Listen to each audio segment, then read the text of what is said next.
politically, there's been so much tension in Senegal ahead of this election because for the first time in their political, in the recent past, we've had before just two parties going neck to neck. But in this case, there are three coalitions.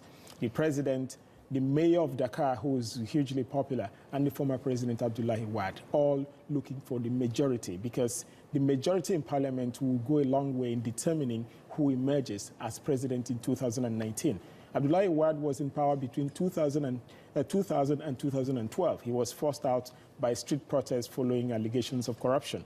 And there are reports that he's seeking, he wants to seek another term in 2019. And he's 91 years old, isn't he? He's 91, and he wants to come back to power because his son was sent on exile. He actually ran into exile when he was about to be jailed for embezzling millions of dollars. So there are reports that he wants to become president in 2019 so that he can grant amnesty to his son to come back. And so there's so much tension already. People have been arrested. There have been deaths, reported across the country as a result of campaigning.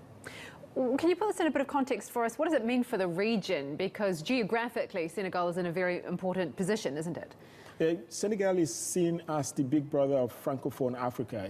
We have most of the countries coming to Senegal, to Dakar, the capital, to settle disputes. We've had political agreements reached between countries, even trade deals. Even most of the international organizations have their headquarters in Dakar. So anything happening to Senegal would go a long way in affecting the region. They've been playing the big brother for the Gambia, which just returned to normal democracy because they played a big role in pushing out Yahya Jammeh out of the Gambia.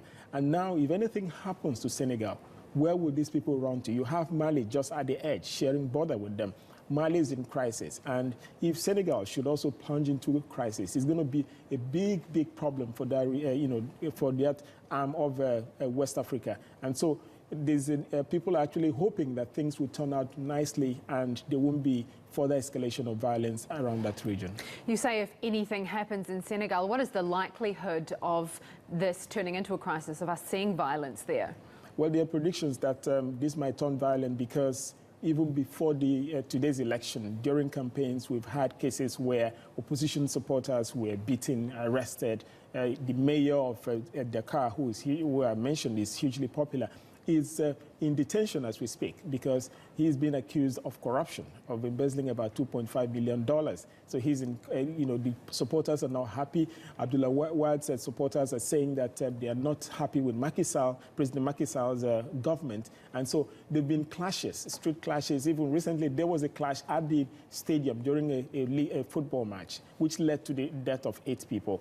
And there are fears that even for some of the people who want to vote, before now, until even this morning, some who were waiting for their biometric ID cards to be able to vote couldn't get it. And now the president has approached the Constitutional Court, and gotten an order that they should be allowed to vote. So people are already predicting that the outcome might not be a reflection of voting because that would give room for rigging of the polls.